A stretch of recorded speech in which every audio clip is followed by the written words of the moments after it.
இங்க ரெண்டே பேருக்கு நடுவுல தான் போட்டியே. ஒன்னு பாலிட்டி, இன்னொன்று எக்கனாமிக்ஸ். டிஎன்பிஎஸ்சி முதல் யூபிஎஸ்சி வரை பாலிட்டி அண்ட் எக்கனாமிக்ஸுக்கு தான் அதிக வெயிட்டேஜ் கொடுக்குறாங்க.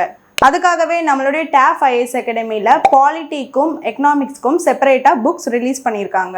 பாலிட்டி டஃப்பாக இருக்கா, ஆர்டிகல்ஸ் கன்ஃபியூஸ் ஆகுதா, சிம்பிள் எக்ஸ்பிளனேஷன் இருக்க ஒரு புக் வேணுமா? நமக்கு பாலிட்டினாலே லக்ஷ்மிகாந்த் புக்கு தான் தெரியும். அதுக்கு நிகராக நம்மளுடைய டேஃப் ஐஏஎஸ் அகாடமியில் தமிழில் இந்திய அரசியலமைப்பு புக்கு ரிலீஸ் பண்ணியிருக்காங்க. அடுத்து எக்கனாமிக்ஸ் புக் பார்க்கலாம். 6th to 12th எக்கனாமிக்ஸ் எங்கே படிக்கிறதுன்னு தேடி படிச்சுட்டு இருக்கீங்களா? ஆல் டாபிக்ஸ் ப்ளஸ் அதர் சோர்ஸோட ப்ரீவியஸ் இயர் கொஷின்ஸ் அண்ட் ஸ்கீம்ஸோட ஃபுல்லாக கவர் ஆகிற மாதிரி நம்மளுடைய டேஃப் ஐஏஎஸ் அகாடமியில் தமிழில் இந்திய பொருளாதாரம் புக்கை ரிலீஸ் பண்ணியிருக்காங்க. இந்த ரெண்டு புக்குமே not only for the Tamil medium students, English medium ஸ்டூடெண்ட்ஸும் அவங்களுடைய மதர் டங்கில் படிக்கிறப்ப இன்னும் டீப்பாக அண்டர்ஸ்டாண்ட் பண்ணிக்க முடியும். காம்படேட்டிவ் எக்ஸாம்ஸில் புரிஞ்சு படிக்கிறவங்க தான் கட் ஆஃப்க்கு தேவையான மார்க்ஸை ரீச் பண்ணுவாங்க. இந்த ரெண்டு புக்ஸுமே எப்படி வாங்குறதுன்னா உங்களுடைய நியர்பை டேஃப் பிரான்ச்சஸில் காண்டாக்ட் பண்ணுங்க.